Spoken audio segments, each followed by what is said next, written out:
വാസുദേവായ ഹരയേ പരമാത്മനെ പ്രണതക്ലേശനാശായ ഗോവിന്ദായ നമോ നമഃ.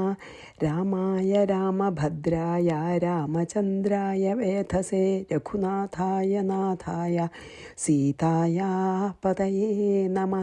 ശ്രീ സീതാലക്ഷ്മണ ഭരതശത്രുഘ്ന ഹനുമൽ സമേത ശ്രീരാമചന്ദ്രസ്വാമിനേ നമഃ. യത്ര യത്ര രഘുനാഥകീർത്തനം തത്ര തത്ര കൃതമസ്തകാഞ്ജലിം ബാഷ്പവാരി പരിപൂർണലോചനം മാരുതിം നമത രാക്ഷസാന്തകം. നമ്മൾ മൂന്നാം സർഗത്തിൽ ഈ എന്താണ് വാനരൻ ആ കുളത്തിൽ, ദിവ്യമായിട്ടുള്ള കുളത്തിൽ ഇറങ്ങി മുങ്ങി പൊങ്ങിയപ്പോൾ ഒരു നല്ല സുന്ദരിയായി. അതിനുശേഷം ഒരു ദിവസം ഇന്ദ്രൻ സുന്ദരിയായി തീർന്നു എന്ന് നമ്മൾ പറഞ്ഞു അല്ലേ. എന്നിട്ട് പിന്നെ ഇന്ദ്രൻ ഒരു ദിവസം ബ്രഹ്മലോകത്തിൽ വന്ന് ബ്രഹ്മാവിനെ ആരാധിച്ച് സ്വർഗത്തിലേക്ക് മടങ്ങണ സമയത്ത് ഈ സ്ത്രീയെ കണ്ടു. ഈ മനോഹരിയായിട്ടുള്ള സുന്ദരിയായിട്ടുള്ള സ്ത്രീയെ കണ്ടപ്പോൾ കാമപരവശനായി അല്ലേ. എന്നിട്ട് പിന്നെ എന്താണ് ഫിസിക്കലി കോണ്ടാക്റ്റ് ഒന്നും ഉണ്ടായില്ലെങ്കിലും മന്മഥ ഇതാണ്ട് എന്തായി, പിന്നെ അതായത് അവളോട് ഇണചേരൊന്നും ചെയ്യാതെ തന്നെ ചെയ്യുന്നതിന് മുമ്പ് തന്നെ ഈ ഇന്ദ്രൻ്റെ വീര്യം സ്ഖലിച്ചു. അത് ബാലി എന്ന ഭൂമിയിൽ ബാലി എന്നൊരു പ്രദേശത്ത് ചെന്ന് വീണു. അതിൽ നിന്ന് ആ ഇന്ദ്രൻ്റെ വീര്യത്തിൽ നിന്ന് ബാലി എന്ന പ്രദേശത്ത് ജനിച്ചതുകൊണ്ടാണ് ബാലിക്ക് ബാലി എന്നുള്ള പേര് വന്നത് എന്നൊക്കെ അതാ പറഞ്ഞാൽ നിർത്തിയത് നമ്മളല്ലേ 11-ാമത്തെ. അപ്പോൾ ഇനി നമുക്ക് കണ്ടിന്യൂ ചെയ്താം. 12, 13, 14 ഒന്നിച്ചാണ്. ഭാനുരപ്യാഗതസ്തത്ര തദാനീമേവ ഭാമിനീം ദൃഷ്ട്വാ കാമവശോ ഭൂത്വാ ഗ്രീവാദേശേ സൃജന്മഹി ദേവേ ഗ്രീവാദേശേ അസൃജൻ മഹത് എന്നാണ് കേട്ടോ. ദേശേ സൃജൻ മഹത്, അസൃജൻ മഹത്താണ്. ബീജം തസ്യാസ്തതഃ സദ്യോ മഹാകായോ ഭവദ്ധരി തസ്യ ദത്വാ ഹനുമന്തം സഹായാർത്ഥം ഗതോ രവി പുത്രദ്വയം സമാദായ ഗത്വാ സാ നിദ്രിതാ ക്വചിത് പ്രഭാതേ അപശ്യദാത്മാനം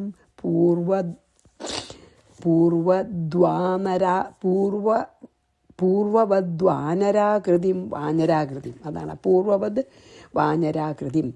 തത്ര തദാനീം ഏവ അവിടെ അപ്പം തന്നെ ഭാനു അഭി സൂര്യനും ആഗമിച്ചു. അപ്പം തന്നെ അവിടെ സൂര്യനും വന്നു. ഇന്ദ്രൻ പോയതിനു ശേഷം ഭാമിനിയും ദൃഷ്ട്വ ഈ സുന്ദരിയെ കണ്ടിട്ട് കാമവശ ഭൂത്വ സൂര്യനും കാമപരവശനായി. തസ്യ അവളുടെ ഗ്രീവാദേശെ അവളുടെ കഴുത്തിൽ മഹത് ബീജം മഹത്തായ വീര്യം അസൃജത് സ്ഖലിച്ചു. അതായത് ഈ പിന്നെ സൂര്യനും ഇന്ദ്രൻ പോയി, അത് കഴിഞ്ഞ് സൂര്യൻ വന്നപ്പോൾ സൂര്യനും ഈ സ്ത്രീയെ കണ്ടിട്ട് കാമപരവശനായിട്ട് സൂര്യൻ്റെ വീര്യം ഈ സുന്ദരിയായ സ്ത്രീയുടെ കഴുത്തിൽ സ്ഖലിച്ചു. സദ്യ മഹാകായ ഹരി അഭവത്. ഉടനെ ആ കഴുത്തിൻ്റെ അവിടുന്ന് വളരെ വലിയ ശരീരത്തോടു കൂടിയിട്ടുള്ളൊരു വാനരൻ ഉണ്ടായി. തസ്യ അവന് ഹനുമന്തം ഹനുമാനെ സഹായാർത്ഥം ദത്വ സഹായത്തിനായി കൊടുത്തിട്ട് രവിഹി ഗത സൂര്യൻ പോയി. അപ്പം സൂര്യൻ്റെ വീര്യം ഈ മനോഹരിയായിട്ടുള്ള സ്ത്രീയുടെ കഴുത്തിൽ സ്ഖലിച്ചു പറഞ്ഞില്ലേ. അപ്പം അതിൽ നിന്നാണ് വേറൊരു വാനരൻ ഉണ്ടായി. ആ വാനരൻ്റെ സഹായത്തിനായിട്ട് സൂര്യൻ തന്നെ ഹനുമാനെ നൽകി. പുത്രദ്വയം അങ്ങനെ 2 പുത്രന്മാരെ കിട്ടി. ഒന്ന് ബാലിയും ഒന്ന് സുഗ്രീവനും ഈ സുന്ദരിയായിട്ടുള്ള സ്ത്രീക്ക്. സമാദായ സ്വീകരിച്ചിട്ട് ഗത്വ ഗമിച്ചിട്ട് ക്വചിത് നിദ്രിത ഒരേയിടത്ത് ഉറങ്ങി. നിദ്രയെ പ്രാപിച്ചു. നിദ്രിത ഒരിടത്ത് കിടന്നുറങ്ങി. പ്രഭാതെ വെളിച്ചായപ്പോൾ ആത്മാനം തന്നെ പൂർവവത് വാനരാകൃതിയും അപശ്യത്. താൻ പണ്ടത്തെ പോലെ തന്നെ ആ കുളത്തുനിന്ന് കയറി ഒരു ദിവസത്തേക്കേ ഉണ്ടായുള്ളൂ ആ സുന്ദരി രൂപം. പിറ്റേ ദിവസം രാവിലെ നീട്ടപ്പോൾ ആദ്യ വാനര സ്ത്രീ തന്നെ ആയിരുന്നു. അതായത് ഇന്ദ്രൻ പോയപ്പോൾ തന്നെ ആ സുന്ദരി നിൽക്കണ സ്ഥാനത്തിൻ്റെ ആ സുന്ദരി നിൽക്കണോടത്തേക്ക് സൂര്യന് എത്തി. അപ്പം ഇത്ര മനോഹരി ആയിട്ടുള്ള അല്ലെങ്കിൽ സൗന്ദര്യമുള്ള അവളെ കണ്ടിട്ട് സൂര്യനും കാമപരവശനായി മന്മഥപരവശനായിട്ട് എന്ത് ചെയ്തു, വീര്യം അവളുടെ കഴുത്തിൽ വീണു. ഈ സൂര്യൻ്റെ വീര്യം. അതിൽ നിന്നാണ് വലിയൊരു വാനരണ്ടായി. അതുകൊണ്ടാണ് സുഗ്രീവൻ എന്ന പേര്. ഗ്രീവം കഴുത്താണ്, സുഗ്രീവൻ ആ കഴുത്തു നിന്നുണ്ടായ ആളാണ്. അതായത് സൂര്യൻ്റെ പുത്രനാണ്, കഴുത്തിലാണ് വീര്യം സ്ഖലിച്ചത്, അപ്പോൾ അവിടെ നിന്നുണ്ടായതാണ്. മറ്റത് ഇന്ദ്രൻ്റെ പുത്രനാണ്, ബലി എന്നുള്ളൊരു പ്രദേശത്താണ് വീര്യം സ്ഖലിച്ചത്, അതുകൊണ്ട് ബാലിയായി അല്ലേ, അല്ല ബല എന്നുള്ള സ്ഥലത്താണ് അതുകൊണ്ട് കേട്ടോ, അങ്ങനെയാണ്. ബാലദേശത്തിൽ ബാല എന്നുള്ള ദേശത്തിൽ നിന്നാണ് ബാലി ഉണ്ടായത്. പിന്നെ ബലിയല്ല, മഹാബലിയാണല്ലോ മറ്റത്. ബാല എന്നുള്ള ദേശത്ത് നിന്ന് ബാലി ഉണ്ടായി. സുഗ്രീവൻ കഴുത്തിൻ്റെ അവിടെ നിന്നാണ് ഉണ്ടായത് കേട്ടോ. അങ്ങനെ അങ്ങനെ ആ കഴുത്തു നിന്നുണ്ടായ സുഗ്രീവന് ഹനുമാനെ സഹായമായിട്ട് സൂര്യദേവൻ കൊടുത്തു. എന്നിട്ട് സൂര്യദേവൻ പോവുകയും ചെയ്തു. അങ്ങനെ 2 പുത്രന്മാരെയും എടുത്തിട്ട് താമസസ്ഥാനത്തിൽ, ആ മേരുപർവ്വതത്തിലെ താമസസ്ഥാനത്തിൽ പോയിട്ട് രാത്രി കഴിച്ചു കൂട്ടി. രാത്രി ഉറങ്ങി രാവിലെ നീട്ടപ്പോൾ എന്താ, തൻ്റെ ശരീരം മുമ്പത്തെ പോലെ വാനരാകൃതി തന്നെയാണ്. അങ്ങനെയാണ് ഉണ്ടായത്. ഒരു ദിവസേ അല്ലെങ്കിൽ എത്ര ദിവസമാച്ചാൽ അത്ര സൂര്യനും ഇന്ദ്രനെ കാണുന്ന ആ ദിവസേ ഈ സുന്ദരിയായിട്ടിരുന്നുള്ളൂ. പിന്നെ പിറ്റേ ദിവസം രാവിലെ ആയപ്പോഴേക്കും വാനരാകൃതി തന്നെയായി.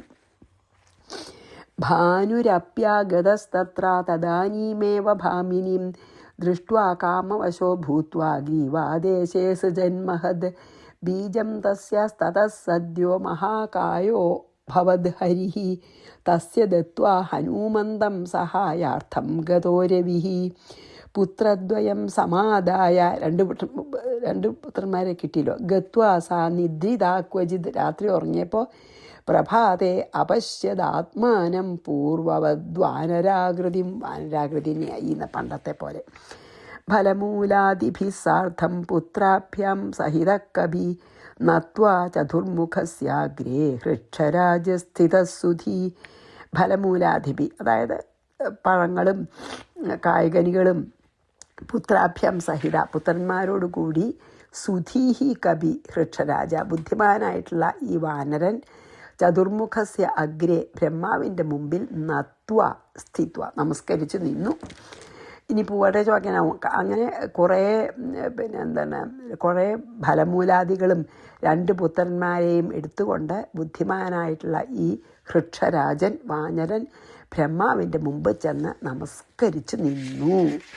ഈ കുട്ടികളെയും കൂട്ടിയിട്ടേ. ഫലമൂലാദിഭി സാർദ്ധം പുത്രാഭ്യാം സഹിതകവി നത്വാ ചതുർമുഖസ്യാഗ്രേ ഹൃക്ഷരാജസ്ഥിതസുധീഹി. ഇനി 3 ശ്ലോകം കേട്ടോ. തതോബ്രവീൽ സമാശ്വാസ്യ ബഹുശക്കവി കുഞ്ചരം തത്രൈകം ദേവതാദൂതമാഹൂയാമരസന്നിഭം ഗച്ഛദൂതമയാദിഷ്ടോ ഗൃഹീത്വാ വാനരോത്തമം കിഷ്കിന്ധാം ദിവ്യനഗരീം നിർമ്മിതാം വിശ്വകർമ്മണ സർവസൗഭാഗ്യവലിതാം ദേവൈരപി ദുരാസദാം തസ്യാം സിംഹാസനേ വീരം രാജാനമഭിഷേചയ. തഥാ കവികുഞ്ചരം. അതിനുശേഷം ആ വാനരനെ, അതിൻ്റെ ശ്രേഷ്ഠനെ എന്ന് പറയാം, ആശ്വസിപ്പിച്ചിട്ട് അമരസന്നിഭം തുല്യനായ ഏകം ദേവതാദൂതം ആഹൂയ ഒരു ദേവദൂതനെ വിളിച്ചു. ഒരാളെ വിളിച്ചു.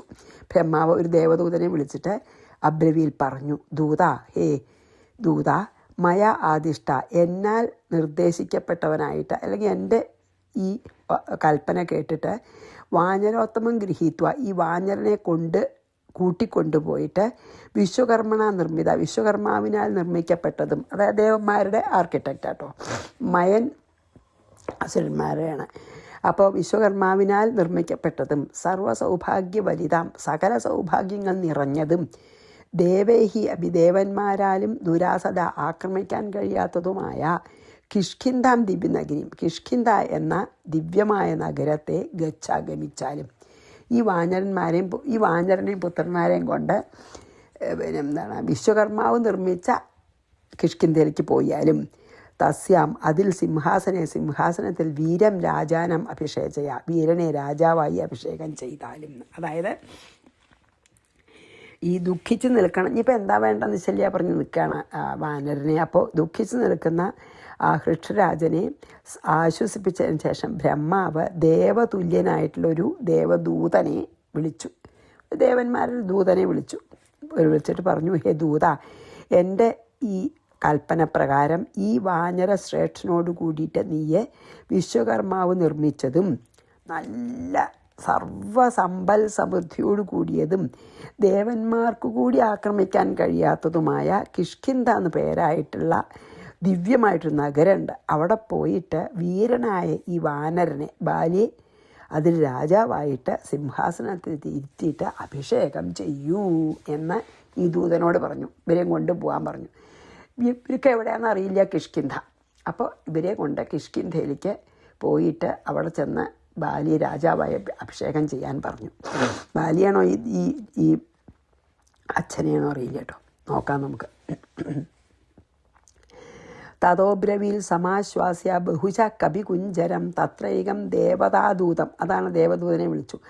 ആഹൂയാമരസന്നിഭം ഗച്ഛദൂത, പോയാലും മയാദിഷ്ടോ ഗൃഹീത്വ വാനരോത്തമം, ഈ വാനരോത്തമനെയും കൊണ്ടുപോകണം. കിഷ്കിന്ധാം ദിവ്യനഗരീം നിർമ്മിതാം വിശ്വകർമാവിനാൽ നൽകപ്പെട്ട കിഷ്കിന്ധയിലേക്ക്. സർവ്വസൗഭാഗ്യവരിത, എങ്ങനത്തെ കിഷ്കിന്ധയാണ്? സർവ്വസമ്പൽ സമൃദ്ധം. ദേവൈരവി ദുരാസതാം, ദേവന്മാർക്കും ആക്രമിക്കാൻ കഴിയാത്തത്. തസ്യാം സിംഹാസനേ വീരം രാജാനമഭിഷേചയ, അവിടെ സിംഹാസനത്തിൽ ഇരുത്തി രാജാവായിട്ട് അഭിഷേകം ചെയ്യിക്കണം എന്ന് പറഞ്ഞു. ഇനി 19. സപ്തദ്വീപഗതായേ വാനരാസന്തി ദുർജയാഃ സർവേ തേ ഹൃക്ഷരാജസ്യ ഭവിഷ്യന്തി വശേനുഗാഃ. ഈ ഹൃക്ഷരാജൻ തന്നെയാണ് കേട്ടോ. ബാലി പിന്നെ ഇയാൾ മരിക്കുമ്പോഴേ ഉണ്ടാവുള്ളൂ. സപ്തദ്വീപഗത, 7 ദ്വീപുകളിൽ വസിക്കുന്നവരും ദുർജയ, ആരാലും ജയിക്കപ്പെടാൻ കഴിയാത്തവരുമായ വാനരാസന്ധി, ഏതേതു വാനരന്മാരുണ്ടോ, സർവേതേ എല്ലാവരും ഹൃക്ഷരാജസ്യ വശേ, ഹൃക്ഷരാജൻ്റെ കീഴിൽ, വൃക്ഷരാജസ്യ വശേ പറഞ്ഞില്ലേ, കീഴിൽ അനുഗാമികളായിട്ട് ഭവിക്കും. അപ്പം പറഞ്ഞു. എന്നിട്ട് അത് മാത്രമല്ല, അവിടെ രാജാവാക്കി വാഴിക്കണമെന്ന് മാത്രമല്ല, ഈ ലോകത്തിലെ 7 ദ്വീപുകളിൽ വസിക്കുന്ന ഭയങ്കര ശക്തിയുള്ള, അന്യരാൽ ജയിക്കപ്പെടാൻ കഴിയാത്ത വിധം പരാക്രമശാലികളായിട്ടുള്ള സകല വാനരന്മാരും ഈ ഹൃക്ഷരാജൻ്റെ, ഈ വാനരൻ്റെ അധീനത്തിൽ ആയിട്ട് ഭവിക്കും എന്ന് ബ്രഹ്മാവ് പറഞ്ഞു. അതായത് എല്ലാവരുടെയും ചക്രവർത്തിയായിട്ട് തന്നെ ഇരിക്കുന്ന ഈ വാനരൻ അങ്ങനെ പറഞ്ഞു. അതായത് വേറെ എത്ര നല്ല ശക്തിയുള്ള വാനരന്മാരാണെങ്കിലും ഇയാളുടെ കീഴിൽ തന്നെ ഇരിക്കും. സപ്തദ്വീപഗതായേ വാനരാസന്തി ദുർജയാ സർവേ തേ ഹൃക്ഷരാജസ്യ ഭവിഷ്യന്തി വശേനുഗാഃ. 2 കേട്ടോ. യഥാ നാരായണ സാക്ഷാൽ രാമോ ഭൂത്വാ സനാതന ഭൂഭാരാസുരനാശായ സംഭവിഷ്യതി ഭൂതലേ തഥാ സർവേ സഹായാർത്ഥേ തസ്യ ഗച്ഛന്തു വാനരാഃ ഇത്യുക്തോ ബ്രഹ്മണാ ദൂതോ ദേവാനാം സമഹാമതിഃ തഥാജ്ഞപ്തസ്തഥാ ചക്രേ ബ്രഹ്മണാ തം ഹരീശ്വരം. എന്നിട്ട് പിന്നെ പറയാണ്, യഥാ എപ്പോൾ, സനാതന സാക്ഷാൽ നാരായണ, അതായത് സാക്ഷാൽ നാരായണൻ തന്നെ രാമ ഭൂത്വ, രാമനായി അവതരിച്ചിട്ട് ഭൂഭാരാസുരനാശായ, ഭൂമിയുടെ ഭാരം തീർക്കാനായിട്ട്, അസുരന്മാരെ നശിപ്പിക്കാനായിട്ട്, ഭൂതലെ, അതായത് ഭൂമിക്ക് ഭാരമായിട്ടുള്ള അസുരന്മാരെ നശിപ്പിക്കാനായിട്ട് ഭൂതലെ സംഭവിച്ചതി, ഭൂതലത്തിൽ ജനിക്കുമോ, തഥാ സർവേ വാനര, അപ്പോൾ അവർ ഈ വാനന്മാരൊക്കെ സഹായാർത്ഥേ ഗച്ഛന്തു, സഹായത്തിനായിട്ട് ശ്രീരാമനെ സഹായിക്കട്ടെ. ബ്രഹ്മണ ഇതി ഉക്ത, ബ്രഹ്മാവിനാൽ ഇപ്രകാരം പറയപ്പെട്ട മഹാമതി സ ദേവാനാം ദൂത, ബുദ്ധിമാനായ ആ ദേവദൂതൻ, ദൂതനോടാണല്ലോ പറഞ്ഞത്. ബ്രഹ്മണ യഥ ആജ്ഞപ്ത, ബ്രഹ്മാവിൻ്റെ ആജ്ഞപ്രകാരം തന്നെ തം ഹരീശ്വരം, ആ വാനരാധിപനെ തഥാ ചക്രെ, അങ്ങനെ പറഞ്ഞ പോലെ കിഷ്കിന്ധത്തിൽ രാജാവായി വാഴിച്ചു. ഏത് കാലത്തും, അതായത് സനാതനമൂർത്തിയായിട്ടുള്ള സാക്ഷാൽ ശ്രീനാരായണൻ ചാൽ ഭഗവാൻ തന്നെ ഭൂമിക്ക് ഭാരമായിട്ട് ഭവിച്ച അസുരന്മാരെ കൊല്ലാനായിട്ട് ശ്രീരാമനായിട്ട് ഭൂമിയിൽ അവതരിക്കുന്ന കാലത്തിൽ എല്ലാ വാനരന്മാരും ശ്രീരാമൻ്റെ സഹായത്തിനായി പ്രവർത്തിക്കട്ടെ. ഇങ്ങനെ ബ്രഹ്മാവ് പറഞ്ഞപ്പോൾ മഹാബുദ്ധിമാനായിട്ടുള്ള ദേവദൂതൻ ആ വാനരനെ ബ്രഹ്മാവിൻ്റെ ആജ്ഞപ്രകാരം കിഷ്കിന്ധയിൽ രാജാവായിട്ട് അഭിഷേകം ചെയ്തു. അങ്ങനെയാണ് ഇപ്പം ഇതുവരെ. യഥാ നാരായണ സാക്ഷാൽ രാമോ ഭൂത്വാ സനാതന ഭൂഭാരാസുരനാശായ സംഭവിഷ്യതി ഭൂതലേ യഥാ തഥാ സർവേ സഹായാർത്ഥേ, അങ്ങനെയാണല്ലോ വാനന്മാരെ സഹായിച്ചല്ലോ സീതയെ കണ്ടുപിടിക്കാൻ. തസ്യ ഗച്ഛന്തു വാനരാ ഇത്യുക്തോ ബ്രഹ്മണാ ദൂതോ ദേവാനാം സമഹാമതി തഥാ യഥാജ്ഞപ്തസ്തഥാ ചക്രേ ബ്രഹ്മണാ തം ഹരീശ്വരം. അങ്ങനെ ബ്രഹ്മാവ് പറഞ്ഞ പോലെ അഭിഷേകം ചെയ്തു.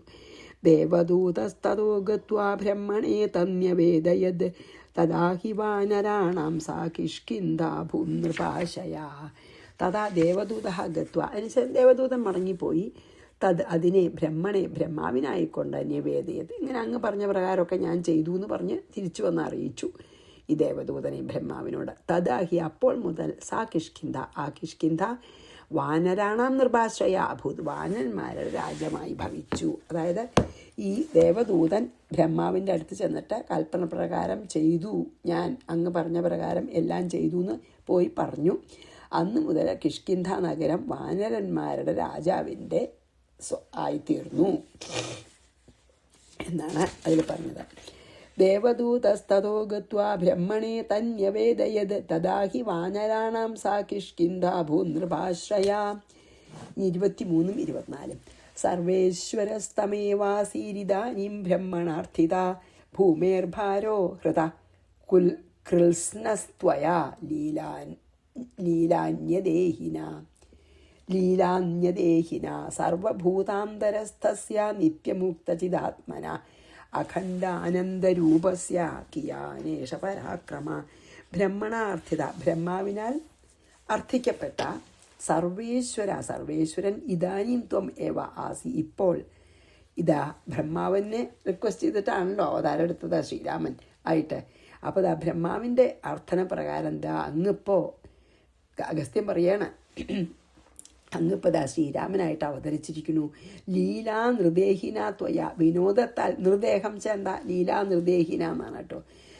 പിന്നെ ലീലയാ മനുഷ്യ ശരീരത്തോടു കൂടി അല്ലേ, ലീലകളാടാൻ വേണ്ടി മനുഷ്യ ശരീരം എടുത്ത അങ്ങയാൽ ഭൂമേഹേ കൃഷ്ണഭാരഹ, ഭൂമിയുടെ ഭാരം ഹൃത ഹരിക്കപ്പെട്ടു. ദുഷ്ടന്മാരെയൊക്കെ കൊന്നൂലപ്പോൾ. സർവഭൂതാന്തരസ്ഥസ്യ, അതായത് രാവണനടക്കെ സർവഭൂതങ്ങളുടെ ഉള്ളിലിരിക്കുന്നവനും നിത്യമുക്ത ചിദാത്മന, നിത്യമുക്തനും ചിൽ സ്വരൂപനുമായിരിക്കുന്ന അഖണ്ഡാനന്ദരൂപസ്യ, പരിപൂർണ ആനന്ദസ്വരൂപന് ഏഷ പരാക്രമാക്കിയാൻ. ഈ പരാക്രമമൊക്കെ എന്താ ഇപ്പം വിഷമമുള്ളത് അല്ലേ, എന്ത് പരാക്രമ പറ്റാത്തത് എന്ന് ചോദിക്കുകയാണ്. അങ്ങനെ ഇപ്പം അഗസ്ത്യം പറയുകയാണ്, എന്നിട്ട് ബ്രഹ്മാവിനാൽ ഇതുപോലെ അർത്ഥിക്കപ്പെട്ട് സർവേശ്വരനാകുന്ന അങ്ങുതാ ഇപ്പോൾ മായാ ലീലകളാടാൻ വേണ്ടിയിട്ട് ഇപ്പോൾ മനുഷ്യരൂപമായിട്ടുള്ള രാമനായിട്ടുള്ള പിന്നെ അവതരിച്ചിരിക്കുന്നു, മനുഷ്യരൂപം സ്വീകരിച്ചിരിക്കുന്നു. നിന്തിരുവടി ഭൂമിയുടെ ഭാരത്തെ നിശേഷം നശിപ്പിച്ചു കഴിഞ്ഞു. സകല എല്ലാവരുടെയും ഹൃദയാന്തര്യാമിയും നിത്യമുക്തനും ജ്ഞാനസ്വരൂപനും പിന്നെയോ പരിപൂർണ ആനന്ദസ്വരൂപനും ആയ ഭഗവാന് ഈ പരാക്രമമൊക്കെ എന്താ ഉള്ളത്, അതായത് എത്ര നിസ്സാരം. ഇതൊക്കെ ഇങ്ങനത്തെ പരാക്രമങ്ങളൊക്കെ പരിപൂർണാനന്ദ സ്വരൂപനും എല്ലാവരുടെ അന്തര്യാമി ജ്ഞാനസ്വരൂപനും നിത്യമുക്തനുമായിട്ടുള്ള അങ്ങക്ക് ഈ പരാക്രമമൊക്കെ എത്ര നിസ്സാരം എന്നർത്ഥം. അതാണ് അഗസ്ത്യൻ പറയുന്നത് കേട്ടോ. അപ്പം പറഞ്ഞു തരാമെന്ന് പറഞ്ഞല്ലോ, ഭാര്യയുടെ സുഗ്രീവൻ്റെയും കഥ ഒക്കെ പറഞ്ഞു കൊടുത്തിട്ട് പറയാണ്. അപ്പോൾ പറഞ്ഞില്ലേ ശ്രീരാമൻ അവതരിച്ച കുറഞ്ഞ മാനന്മാരെ സഹായിക്കുന്നൊക്കെ പറഞ്ഞു. അങ്ങനെ ഇപ്പം അപ്പോൾ ശ്രീരാമ അവതാരം എടുത്ത് വന്നിറക്കാണ്. സർവേശ്വരസ്ത്വമേവാസീരിദാനീം ബ്രഹ്മണാർത്ഥിത ഭൂമേർഭാരോ ഹൃദ കൃഷ്ണസ്ത്വയാ ലീലാ നൃദേഹിന, ലീലയാ നൃദേഹം മനുഷ്യ ശരീരം എടുത്തിരിക്കുകയാണ്. സർവഭൂതാന്തരസ്ഥസ്യ നിത്യമുക്തചിദാത്മന അഖണ്ഡാനന്ദരൂപസ്യ കിയാനേഷ പരാക്രമ. ഈ പരാക്രമമൊക്കെ അങ്ങയ്ക്ക് എത്ര നിസ്സാരം അല്ലേ. തഥാപി വർണ്യതേ സദ്ഭിർ ലീലാ മാനുഷരൂപിണ യശസ്തേ സർവലോകാനാം പാപഹത്യൈ സുഖായ ച. തഥാപി എങ്കിലും ലീലാമാനുഷരൂപിണ, ലീല കൊണ്ട് മനുഷ്യരൂപത്തെ ധരിച്ചിരിക്കുന്ന അങ്ങയുടെ യശസ് സർവലോകാനാം പാപഹത്യൈ, സകല ലോകങ്ങളുടെ പാപനാശത്തിനായിക്കൊണ്ടും സുഖായ ച, സുഖത്തിനായിക്കൊണ്ടും സത്തുക്കളാൽ വർണ്ണിക്കപ്പെടുന്നു. എങ്കിലും വിനോദമായിട്ട് എടുത്തൊരു രൂപമാണെങ്കിലും എങ്കിലും വിനോദമായിട്ട് അല്ലെങ്കിൽ ലീലകളാടാൻ വേണ്ടി മനുഷ്യരൂപം ധരിച്ചിരിക്കുന്ന അങ്ങയുടെ കീർത്തിയെ സകല ലോകങ്ങളുടെ പാപം നശിപ്പിക്കാനും ആനന്ദം എല്ലാവർക്കും ലഭിക്കാനും ആയിട്ട് സജ്ജനങ്ങൾ ഇതാ വർണ്ണിച്ചു കൊണ്ടേയിരിക്കണമെന്ന്. എല്ലാ പാപങ്ങളും കഴുകിക്കളയാനും ഭഗവാന്റെ കഥ കേൾക്കുമ്പോൾ ആനന്ദം അനുഭവിക്കാനും ഇപ്പോഴും സജ്ജനങ്ങൾ അത് വർണ്ണിക്കുന്നു എന്ന് പറയണം. ഭഗവാന്റെ കഥയിൽ ഈ ലീല മാനുഷരൂപിയായിട്ടുള്ള കഥ, അതായത് ശ്രീരാമൻ്റെ കഥ എന്നർത്ഥം. തഥാപി വർണ്യതേ സദ്ഭിർലീലാ മാനുഷരൂപിണ യശസ്തേ സർവലോകാനാം പാപഹത്യൈ സുഖായ ച. പാപം നശിപ്പിക്കാനും സുഖം കിട്ടാനും, അതായത് സന്തോഷം ഉണ്ടാവാനും. 26. ഇനി